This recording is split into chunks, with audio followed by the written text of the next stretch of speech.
Hidup baru, era new normal. Itulah tema episode Rosi malam hari ini. Live streaming bisa Anda ikuti di kompas.tv/live. Kita sedang berbicara soal bersiap dalam tatanan baru. Pak Jokowi senantiasa mengatakan siap, meskipun itu tetap melihat fakta-fakta di lapangan sesuai dengan protokol kesehatan.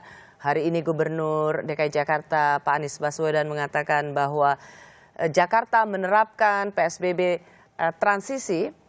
Hari Jumat sudah bisa tempat ibadah dibuka untuk umat Muslim, hari Minggu untuk umat Kristiani dan selanjutnya.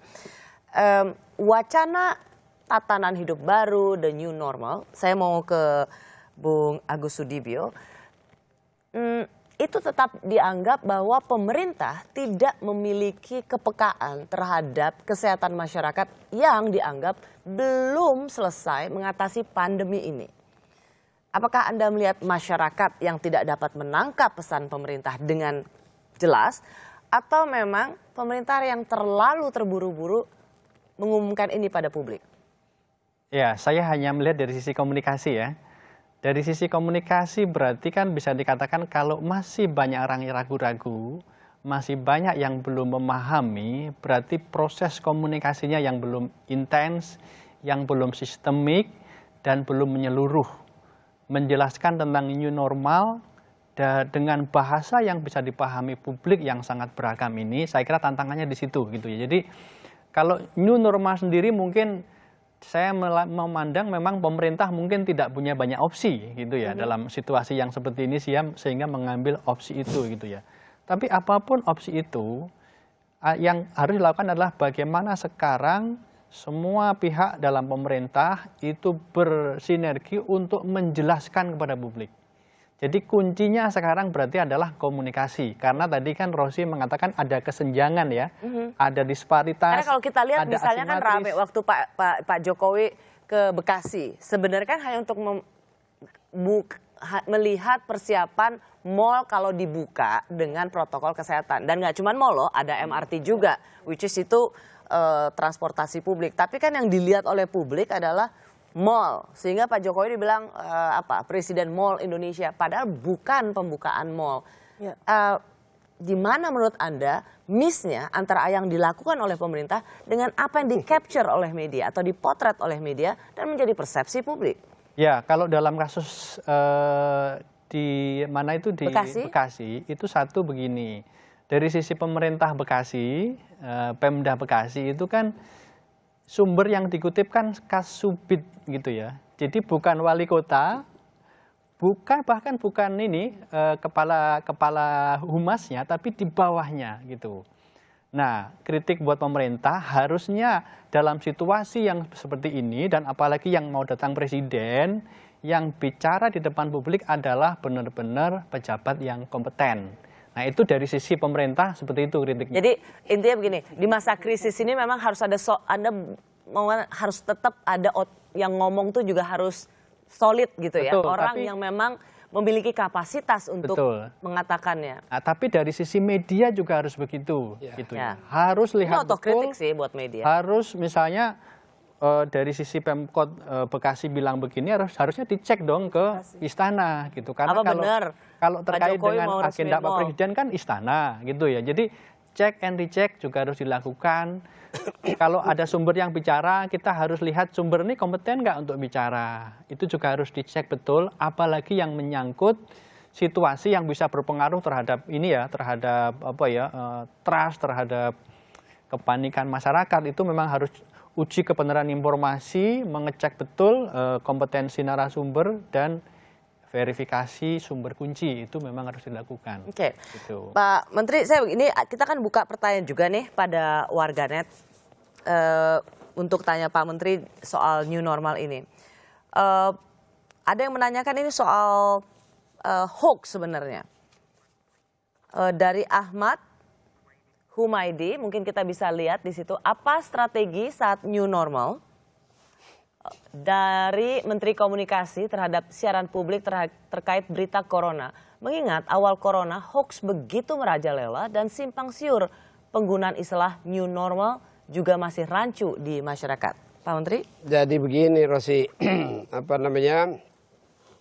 dua bahaya besar sekarang ini, virus ya. Yang pertama ya virus COVID-19 itu sendiri. Itu memang masalah yang sedang kita atasi. Tapi ada virus juga yang sama bahayanya, bahkan lebih berbahayanya. Yaitu infodemiknya, virus informasi. Ya, ini yang mengisi ruang publik kita terlalu banyak. Tadi disampaikan soal Bekasi misalnya ya. Soal Bekasi, Mas Agus barangkali ngomong dengan gaya halusnya ya. Kalau mau pakai bahasa terangnya ada dua hal itu. Yang satu sumber informasi dan konten, yaitu dari pemerintah pastinya. Yang kedua dari sisi transmitternya, media yang menyampaikannya. Saya setuju sekali ya bahwa untuk keperluan informasi terkait dengan kebijakan pemerintah pusat, presiden, sumber informasinya bukan ke kepala humas misalnya. Di pemerintah daerah terlalu jauh ini. Terlalu jauh. Ini saya lebih cenderung ya ini salah ini. Kalau pemerintah belum memberikan konferensi pers misalnya, ya media istana itu ada. Kan ada itu. Bisa ditanya salah satu pejabat di istana. Setidaknya kontak Menteri Kominfo lah yang bisa lebih itu. Tapi begitu ditanya kepada seorang pejabat yang level informasinya begitu jauh, ya biasnya besar. Dan begitu sekali biasnya keluar, dia menjadi virus informasi di masyarakat. Saat ini, Rosi, kita mengatasi COVID ini karena belum ada obat dan vaksinnya, maka kekuatan berbasis masyarakat itu penting sekali. Dan untuk itu informasi yang sampai di masyarakat harus tepat, harus dipahami oleh masyarakat, harus diyakini, dipercaya oleh masyarakat, dan dilaksanakan secara disiplin oleh masyarakat. Apabila terjadi disrupsi informasinya sampai masyarakat, maka kita tidak bisa menggunakan kekuatan besar kita, yaitu masyarakatnya. Nah, hubungannya sama hoax apa, Pak hubungannya Menteri? Dengan hoax ya. Karena informasinya kotor, begitu banyaknya hoax mengakibatkan masyarakatnya bingung. Ya hingga hari ini ya saya bisa sampaikan hanya terkait dengan hoax saja. Itu ada 815 isu ya, jenis isu hoax yang beredar di platform digital. Dan tersebar sebanyak 1.696 isu di 4 platform digital saja. Belum lagi di yang lainnya ya. Belum lagi di lainnya. Dan yang sudah bisa di take down, tadi ditanya apa yang dilakukan. Yang pertama pasti kami melakukan proses seleksi terhadap informasi melalui Cyberdrome yang ada di Kominfo. Yang bekerja 24 jam sehari, 7 hari seminggu non-stop, round the clock gitu. Untuk melakukan monitoring dan penyaringan informasi ya. Lalu mengkategorikan informasi, mana yang betul, mana yang hoax, mana yang disinformasi, mana yang hate speech dan seterusnya. Ya itu dilakukan. Tetapi juga terkait dengan informasi ini, ya bagi yang memproduksi hoax, ya bagi yang menyebarkan hoax, ingat ada undang-undang yang mengaturnya. Dan kami berkomunikasi dengan Barreskrim Polri untuk melakukan tindakan penegakan hukum. Hanya terkait dengan COVID-19 ada 104 orang tersangka. Sebenarnya kita bisa membedakan. 17-nya sudah ditahan. Meskipun tidak semua masyarakat memiliki informasi yang cukup soal ini. Kalau hoax itu kan kalau udah linknya atau websitenya udah nggak jelas, memposting berita dan ada di WhatsApp grup, ya itu sebenarnya salah satu syarat untuk mengatakan berita ini belum tentu bisa dibenarkan. Karena dari sisi linknya atau websitenya udah nggak jelas, itu satu. Kedua atau yang banyak beredar di WhatsApp group yang kemudian katanya ini disiarkan oleh Kompas TV padahal sebenarnya mereka sudah mengedit. Jadi tapi tidak semua orang teredukasi seperti itu. Jadi memang soal hoax ini kan ya dan kita semua saya rasa punya kontribusi publik terhadap jempolnya. Kalau kita rasa ini kepentingan sesuai kita forward itu di WhatsApp group. Tapi untuk media mainstream menurut saya itu bukan hoax, tapi memang keteledoran atau ketidakakuratan para jurnalis untuk cek dan recheck, cross check dan konfirmasi atau disiplin verifikasi. Saya sih secara terus terang kalau memang itu karena kekilafan, kekeliruan, tidak cek and recheck saja dan bisa diperbaiki, saya berterima kasih.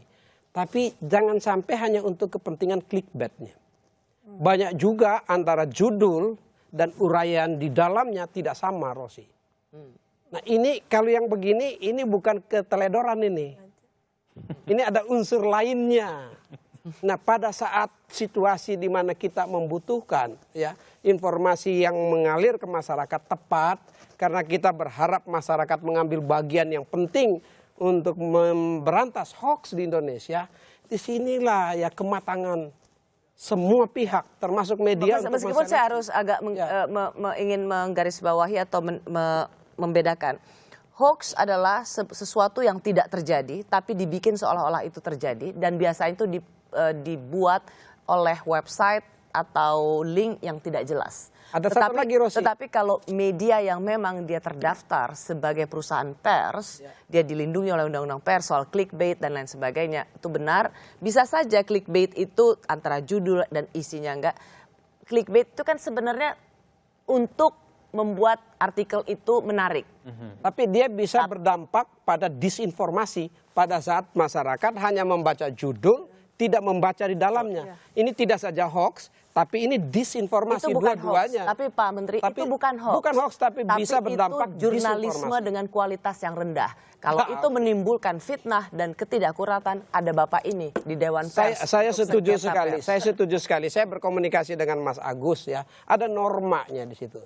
Tapi apakah kita harus melalui prosedur itu terus ya, dan menghabiskan energi kita dengan prosedur seperti itu? Yang membuat pengaduan, merapatkan, menganalisa. Sekarang waktunya kita yakinin masyarakat ini. Lebih baik energi positif nasional kita, bangsa kita ini, kita pakai untuk meyakinkan masyarakat di satu titik simpul yang sama ya, dari seluruh pentahelix bangsa kita. Ya, agar masyarakat melaksanakannya. Energi positif itu lebih baik kita gunakan dibandingkan energi besar kita pakai untuk menganalisa kekilafan, kekeliruan, perbaikan. Barangkali saya lebih cenderung marilah komponen bangsa kita menggerakkan energi kita di satu titik simpul bersama masyarakat, kita putus rantai COVID-19 di Indonesia. Baik, kita akan terima itu dan kita lanjutkan lagi diskusinya. Kami kembali saat lagi.